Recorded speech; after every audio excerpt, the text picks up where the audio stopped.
안녕하십니까. 온라인 교육기관에서 건설재료 시험기사를 강의하는 김수영입니다. 네, 이번 시간은요, 2011년도 기사 제4회 그 문제풀이, 기출문제풀이 해설을 하도록 하겠습니다. 네, 1번, 섬유보강 콘크리트를 사용했을 때 콘크리트의 성질 중 개선되는 것이 아닌 것은, 일단 섬유 등이 아무튼 뭐 강섬유든 여러 가지 기타 그 파이버들이 들어가게 되면은 그 콘크리트의 유동성 부분, 특히 이제 워커빌리티라든지 이런 부분이 안 좋아집니다. 증가하는 게 아니라 안 좋아지는 부분이 단점이고, 그 대신 이제 장점은 콘크리트 인장 강도라든지 휜 강도, 뭐 내구성, 내충격성에 대한 부분은 어느 정도 개선이 된다. 2번, 콘크리트 비비기에 관한 설명 중 잘못된 것은, 예, 답은 보겠습니다. 비비기는 미리 정해둔 비비기 시간 이상. 비비기 시간 이상이 아니고 3배 이상이죠. 3배 이상 계속해서는 안 된다. 3번, 일반 콘크리트를 친 후 수변 양생을 하는 경우 수변 상태의 보호기간은 조강 포틀랜드 시멘트를 사용할 때 얼마 이상을 표준으로 하는가. 근데 이것도 몇 번 나왔었죠. 이거 자주 나옵니다. 지금 조강 포틀랜드는 뭐 15도씨, 10도씨, 5도씨 이상일 경우에 3일, 4일, 5일이죠. 근데 대신 이제 보통 포틀랜드는 2일 정도 약 추가가 됩니다. 5일, 7일, 9일 이렇게 되고요. 2에서 3일 정도 조강 포틀랜드 시멘트에 대비해가지고. 4번, 콘크리트의 비파괴 시험 중 초음파법에 의한 균열 깊이를 평가하는 방법이 아닌 것은. 네, 3번이 답번이죠. 풀아웃법. 풀아웃법은 우리가 국부 파괴, 그러니까 미리 이제 콘크리트를 타설 할 때 이제 뭐 철근이라든지 뭐 어떤 강제를 미리 심어놓고 나서 그거를 당겼을 때 그 강도가 있겠죠. 이제 그걸 가지고 해서 콘크리트 강도를 추정하는 이제 국부 파괴법입니다. 5번, 프리플레이스드 콘크리트에 대한 설명으로 틀린 것은. 랍은 보겠습니다. 사용하는 굵은 골재 최대 치수는 10mm 이상. 지금 이게 보겠습니다. 최소 치수는 15mm 이상이고요. 이제 굵은 골재 최대 치수는 부재 단면 최소 치수의 얼마요? 부재 단면 최소 치수의 3분의 1이 아니고 4분의 1 이하. 그리고 또 철근 콘크리트의 경우 철근 순간격의 3분의 2 이하로 하여야 한다. 이렇게 시방서에 규정이 되어 있고요. 6번. 매스 콘크리트에 대한 설명으로 틀린 것은. 답은 보겠습니다. 매스 콘크리트로 다루어야 하는 구조물의 부재 치수는 일반적인 표준으로서 하단이 구속된 벽조의 경우는 어떻게 두께 0.5m, 그러니까 50cm 이상이고요.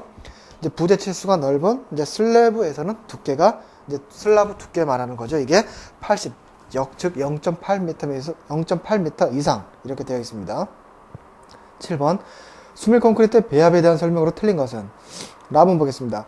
콘크리트의 워커빌리티를 개선하기 위해 공기연행제, 공기연행감소제 또는 고성능 공기연행감소제를 사용한 경우라도 공기량은 2% 이하가 되어야 된다. 수밀 콘크리트 어떻게 되어 있죠? 지금 기본적인 배합사항 보면은 이제 슬럼프는 180mm를 넘지 않도록 하고, 또 콘크리트 타설이 용이할 때는 120mm 이하로 한다. 또 공기량에 대해서는 어떠한 경우라도 4% 이하가 되도록 하고 있습니다. 네, 8번 보겠습니다. 공기 중에 탄산가스의 작용을 받아 콘크리트 중에 수산화칼슘이 서서히 탄산칼슘으로 되어 콘크리트가 알칼리성을 상실하는 것을, 네, 정의상 뭐 많이 나왔죠. 네, 중성화가 됩니다. 중성화.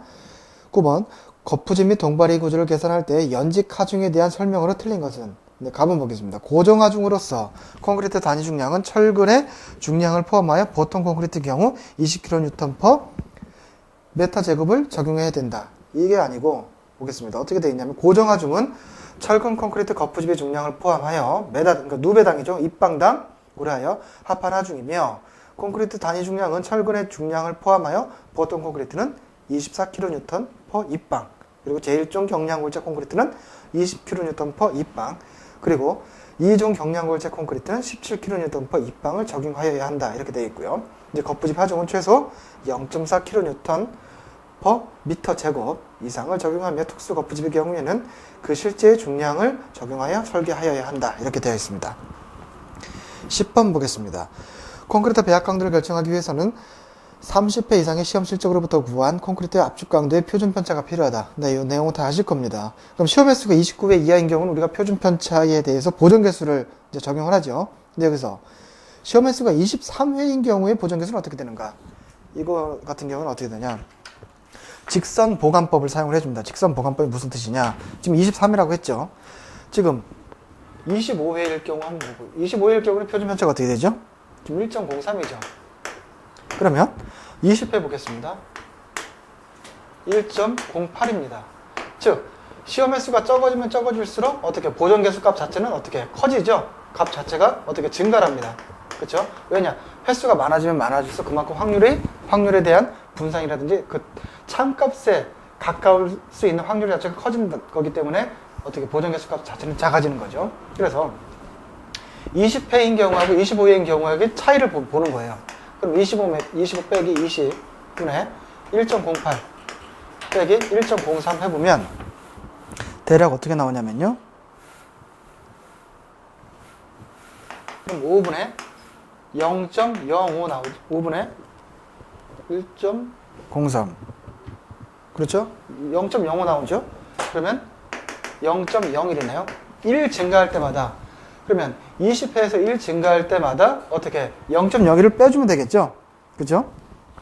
그래서 지금 보기상에 보면은 1.05라고 되어 있어요. 지금 23회니까 그럼 가까운 거 25회에서 그럼 빼주면 되겠네. 25회에서는 어떻게 1.03인데 여기서부터는 보정개수 값 자체를 증가시켜주면 되겠죠? 그러면 이만큼이죠. 25 빼기 지금 23일 경우니까 25 빼기 23 하게 되면은 이만큼이 차이가 나는 거죠. 그러면 1만큼에 대해서 0.01을 증가를 하니까 1.03에 대해서 어떻게 증가시켜줘야 되겠죠. 왜냐? 횟수가 23회 중간에 이 사이에 있으니까요. 그렇죠? 그러면 1.03 더하기 1만큼 차이 나는 게 얼마죠? 0.01 곱하기 2가 되겠죠. 하게 되면은